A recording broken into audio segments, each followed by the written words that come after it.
أعوذ بالله من الشيطان الرجيم. بسم الله الرحمن الرحيم. ألف لام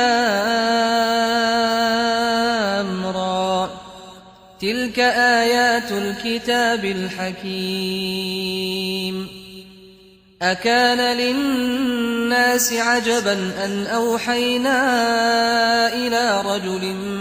منهم أن أنذر الناس وبشر الذين آمنوا أن لهم قدم صدق عند ربهم. قال الكافرون إن هذا لساحر مبين. إن ربكم الله الذي خلق السماوات والأرض في 6 أيام ثم استوى على العرش يدبر الأمر، ما من شفيع إلا من بعد إذنه، ذلكم الله ربكم فاعبدوه، أفلا تذكرون. إليه مرجعكم جميعا، وعد الله حقا، إنه يبدأ الخلق ثم يعيده ليجزي الذين آمنوا وعملوا الصالحات بالقسط، والذين كفروا لهم شراب من حميم وعذاب أليم بما كانوا يكفرون. هو الذي جعل الشمس ضياء والقمر نورا وقدره منازل لتعلموا عدد السنين والحساب. ما خلق الله ذلك إلا بالحق، يفصل الآيات لقوم يعلمون. إن في اختلاف الليل والنهار وما خلق الله في السماوات والأرض لآيات لقوم يتقون. إن الذين لا يرجون لقاءنا ورضوا بالحياة الدنيا واطمأنوا بها والذين هم عن آياتنا غافلون، أولئك مأواهم النار بما كانوا يكسبون. إن الذين آمنوا وعملوا الصالحات يهديهم ربهم بإيمانهم، تجري من تحتهم الأنهار في جنات النعيم،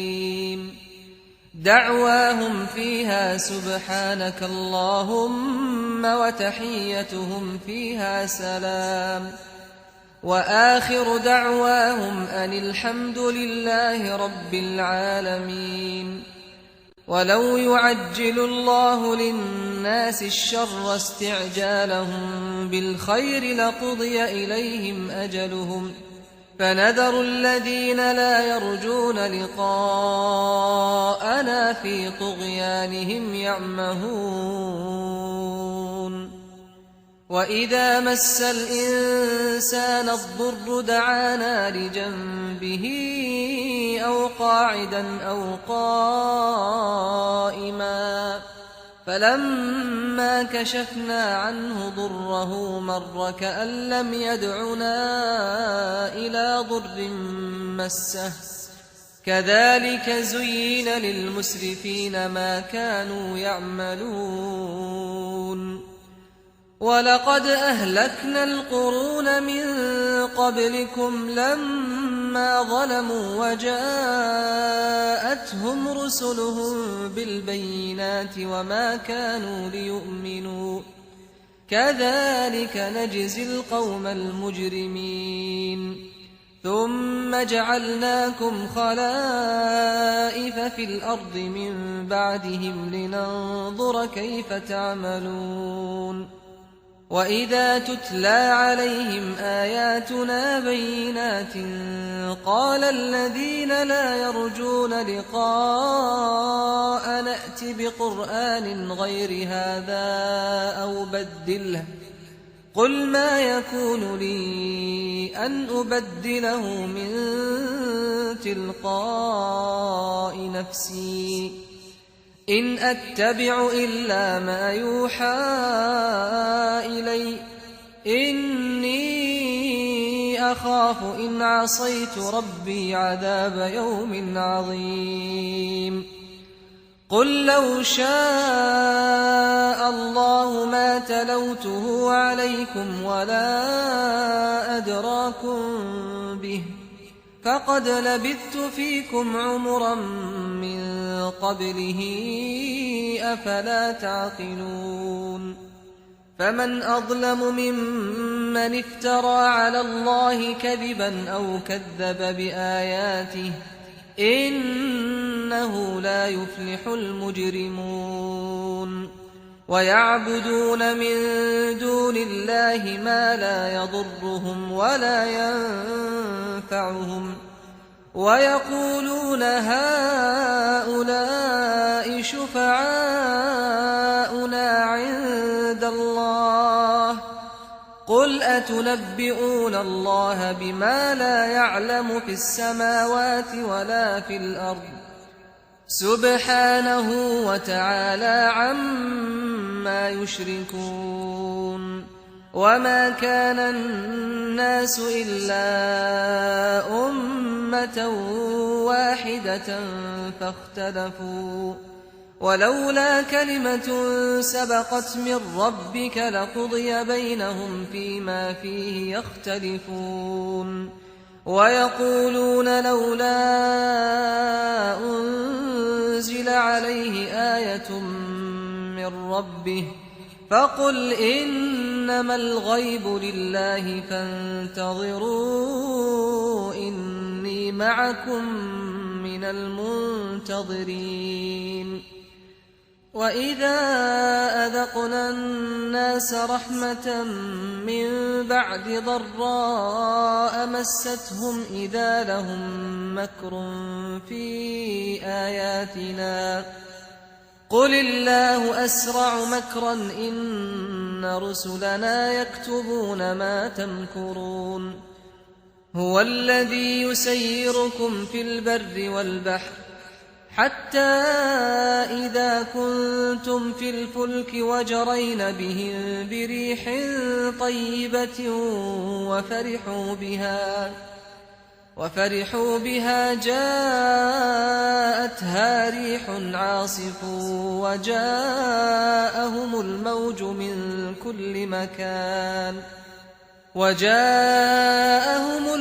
من كل مكان وظنوا أنهم أحيط بهم دعوا الله مخلصين له الدين لئن أنجيتنا من هذه لنكونن من الشاكرين فلما أنجاهم إذا هم يبغون في الأرض بغير الحق يا أيها الناس إنما بغيكم على أنفسكم متاع الحياة الدنيا ثم إلينا مرجعكم فننبئكم بما كنتم تعملون إنما مثل الحياة الدنيا كماء إن أنزلناه من السماء فاختلط به نبات الأرض مما يأكل الناس والأنعام حتى إذا أخذت الأرض زخرفها وزينت وظن أهلها أنهم قادرون عليها أتاها أمرنا ليلا أو نهارا فجعلناها حصيدا كأن لم تغن بالأمس كذلك نفصل الآيات لقوم يتفكرون والله يدعو إلى دار السلام ويهدي من يشاء إلى صراط مستقيم للذين أحسنوا الحسنى وزيادة ولا يرهق وجوههم قتر ولا ذلة أولئك أصحاب الجنة هم فيها خالدون والذين كسبوا السيئات جزاء سيئة بمثلها وترهقهم ذلة ما لهم من الله من عاصم كأنما أغشيت وجوههم قطعا من الليل مظلما أولئك أصحاب النار هم فيها خالدون ويوم نحشرهم جميعا ثم نقول للذين أشركوا مكانكم أنتم وشركاؤكم فزيلنا بينهم وقال شركاؤهم ما كنتم إيانا تعبدون فكفى بالله شهيدا بيننا وبينكم إن كنا عن عبادتكم لغافلين هنالك تبلو كل نفس ما أسلفت وردوا إلى الله مولاهم الحق وضل عنهم ما كانوا يفترون قل من يرزقكم من السماء والأرض أمن يملك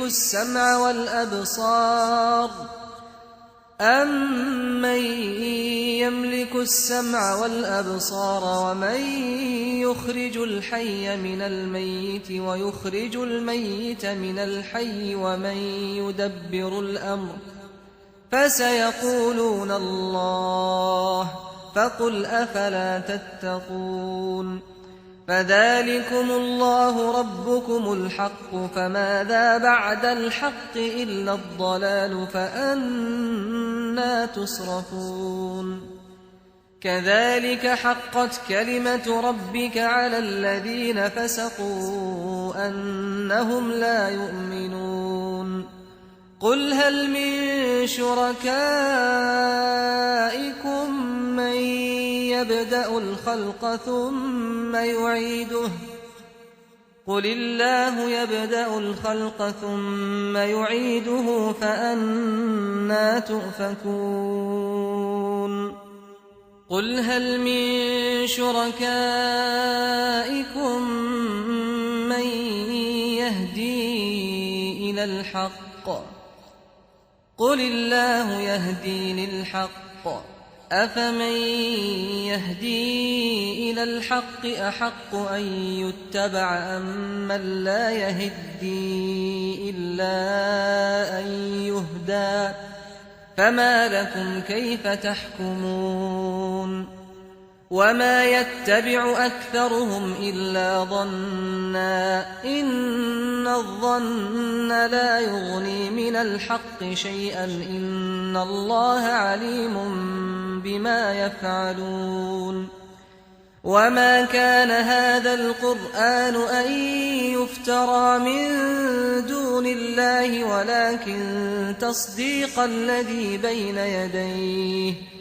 ولكن تصديق الذي بين يديه وتفصيل الكتاب لا ريب فيه من رب العالمين أم يقولون افتراه قل فأتوا بسورة مثله وادعوا من استطعتم من دون الله إن كنتم صادقين بل كذبوا بما لم يحيطوا بعلمه ولما يأتهم تأويله كذلك كذب الذين من قبلهم فانظر كيف كان عاقبة الظالمين ومنهم من يؤمن به ومنهم من لا يؤمن به وربك أعلم بالمفسدين وإن كذبوك فقل لي عملي ولكم عملكم أنتم بريئون مما أعمل وأنا بريء مما تعملون ومنهم من يستمعون إليك أفأنت تسمع الصم ولو كانوا لا يعقلون ومنهم من ينظر إليك أفأنت تهدي العمي ولو كانوا لا يبصرون إن الله لا يظلم الناس شيئا ولكن الناس أنفسهم يظلمون ويوم يحشرهم كأن لم يلبثوا إلا ساعة من النهار يتعارفون بينهم قد خسر الذين كذبوا بلقاء الله وما كانوا مهتدين وإما نرينك بعض الذي نعدهم أو نتوفينك فإلينا مرجعهم ثم الله شهيد على ما يفعلون ولكل أمة رسول فإذا جاء رسولهم قضي بينهم بالقسط وهم لا يظلمون ويقولون متى هذا الوعد إن كنتم صادقين قل لا أملك لنفسي ضرا ولا نفعا إلا ما شاء الله لكل أمة أجل إذا جاء أجلهم فلا يستأخرون ساعة ولا يستقدمون قل أرأيتم إن أتاكم عذابه بياتا أو نهارا ماذا يستعجل منه المجرمون أثم إذا ما وقع آمنتم به الآن وقد كنتم به تستعجلون ثم قيل للذين ظلموا ذوقوا عذاب الخلد هل تجزون إلا بما كنتم تكسبون ويستنبئونك أحق هو قل إي وربي إنه لحق وما أنتم بمعجزين ولو أن لكل نفس ظلمت ما في الأرض لافتدت به وأسروا الندامة لما رأوا العذاب وقضي بينهم بالقسط وهم لا يظلمون ألا إن لله ما في السماوات والأرض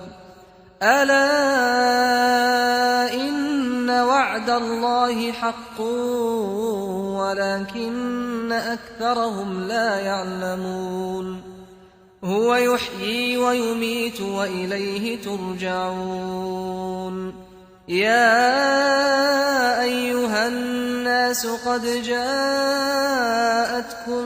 موعظة من ربكم وشفاء لما في الصدور وهدى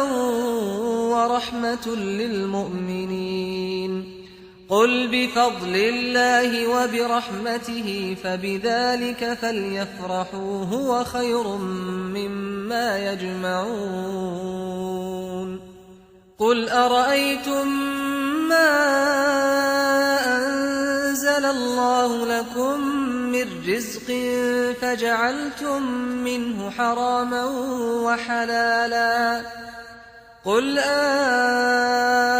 الله أذن لكم أم على الله تفترون وما ظن الذين يفترون على الله الكذب يوم القيامة إن الله لذو فضل على الناس ولكن أكثرهم لا يشكرون وما تكون في شأن وما تتلو منه من قرآن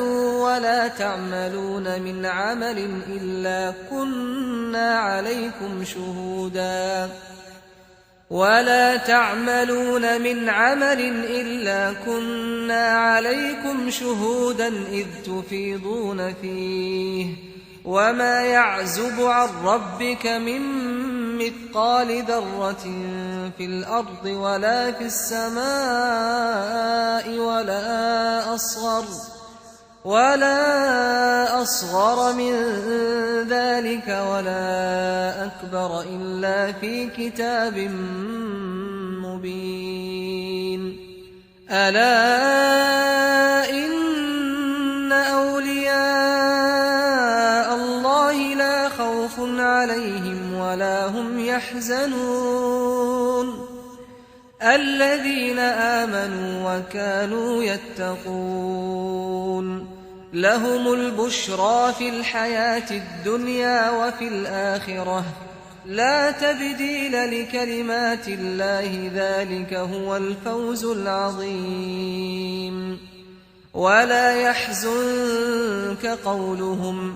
إن العزة لله جميعا هو السميع العليم ألا إن لله من في السماوات ومن في الأرض وما يتبع الذين يدعون من دون الله شركاء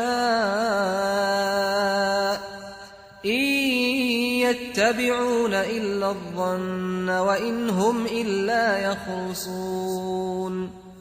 هو الذي جعل لكم الليل لتسكنوا فيه والنهار مبصرا إن في ذلك لآيات لقوم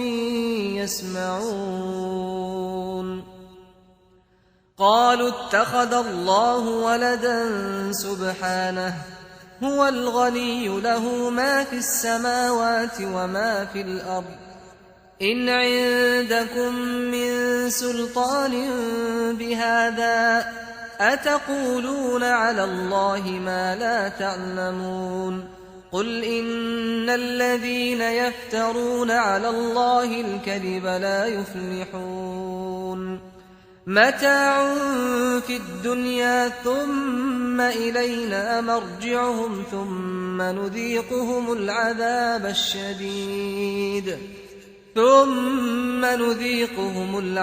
الشديد بما كانوا يكفرون واتل عليهم نبأ نوح إذ قال لقومه يا قوم إن كان كبر عليكم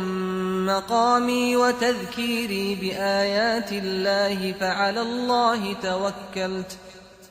فعلى الله توكلت فأجمعوا أمركم وشركاءكم ثم لا يكن أمركم عليكم غمة ثم قضوا إلي ولا تنظرون فإن توليتم فما سألتكم من أجر إن أجري إلا على الله وأمرت أن أكون من المسلمين فكذبوه فنجيناه ومن معه في الفلك وجعلناهم خلائف وأغرقنا الذين كذبوا بآياتنا فانظر كيف كان عاقبة المنذرين ثم بعثنا من بعده رسلا إلى قومهم فجاءوهم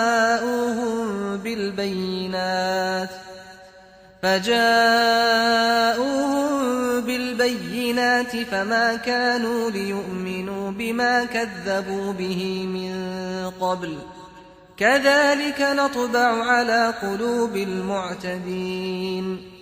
ثم بعثنا من بعدهم موسى وهارون إلى فرعون وملئه بآياتنا فاستكبروا وكانوا قوما مجرمين فلما جاءهم الحق من عندنا قالوا إن هذا لسحر مبين قال موسى أتقولون للحق لما جاءكم أسحر هذا ولا يفلح الساحرون قالوا أجئتنا لتلفتنا عما وجدنا عليه آباءنا وتكون لكما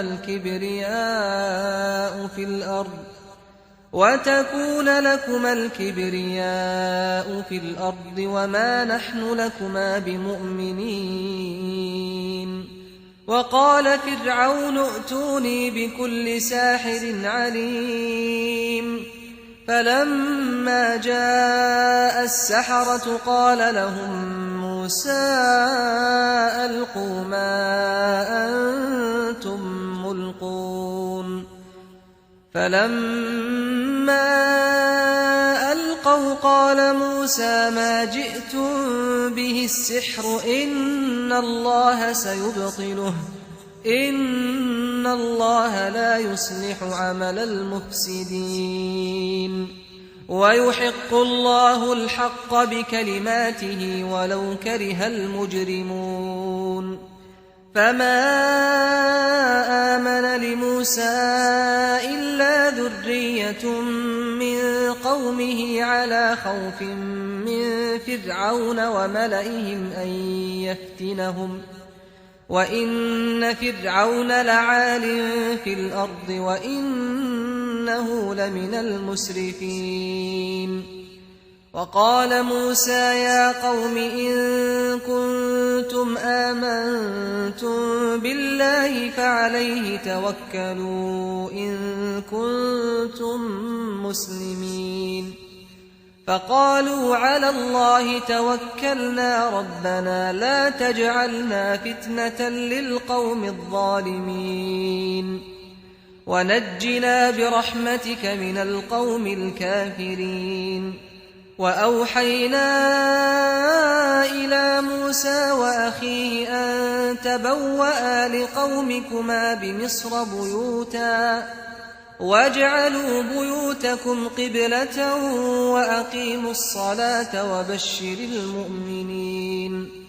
وقال موسى ربنا إنك آتيت فرعون وملأه زينة وأموالا في الحياة الدنيا ربنا ليضلوا عن سبيلك ربنا اطمس على أموالهم واشدد على قلوبهم فلا يؤمنوا حتى يروا العذاب الأليم قال قد أجيبت دعوتكما فاستقيما ولا تتبعان سبيل الذين لا يعلمون وجاوزنا ببني إسرائيل البحر فأتبعهم فرعون وجنوده بغيا وعدوا حتى إذا أدركه الغرق قال آمنت أنه لا إله إلا الذي آمنت به بنو إسرائيل وأنا من المسلمين الآن وقد عصيت قبل وكنت من المفسدين فاليوم ننجيك ببدنك لتكون لمن خلفك آية وإن كثيرا من الناس عن آياتنا لغافلون ولقد بوأنا بني إسرائيل مبوأ صدق ورزقناهم من الطيبات فما اختلفوا حتى جاءهم العلم إن ربك يقضي بينهم يوم القيامة فيما كانوا فيه يختلفون فإن كنت في شك مما أنزلنا إليك فاسأل الذين يقرؤون الكتاب من قبلك لقد جاءك الحق من ربك فلا تكونن من الممترين ولا تكونن من الذين كذبوا بآيات الله فتكون من الخاسرين إن الذين حقت عليهم كلمة ربك لا يؤمنون ولو جاءتهم كل آية حتى يروا العذاب الأليم فلولا كانت قرية آمنت فنفعها إيمانها إلا قوم يونس لما آمنوا كشفنا عنهم عذاب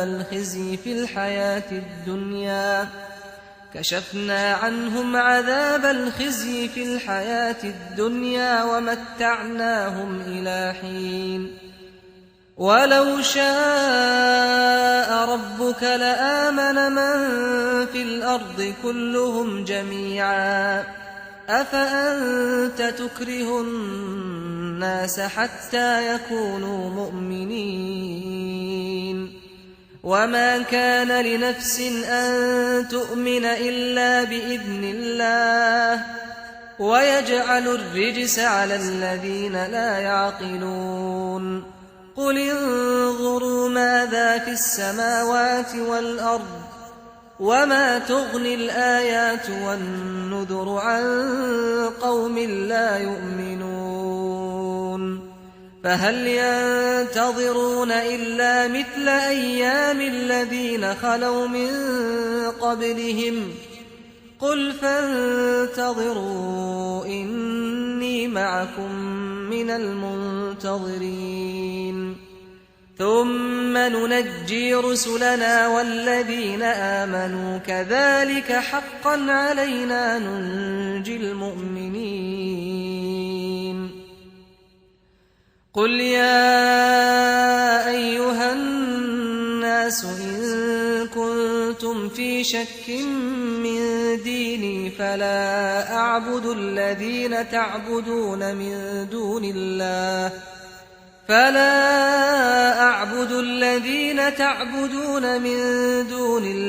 ولكن أعبد الله الذي يتوفاكم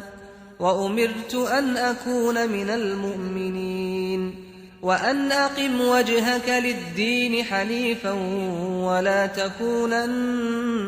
من المشركين ولا تدع من دون الله ما لا ينفعك ولا يضرك فإن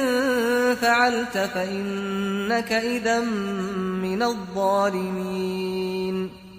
وإن يمسسك الله بضر فلا كاشف له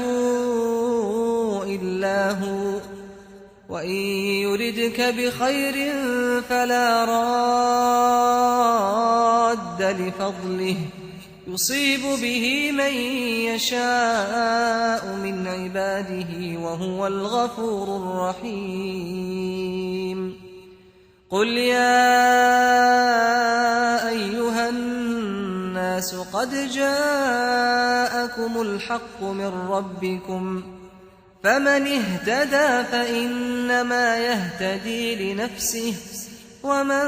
ضل فإنما يضل عليها وما أنا عليكم بوكيل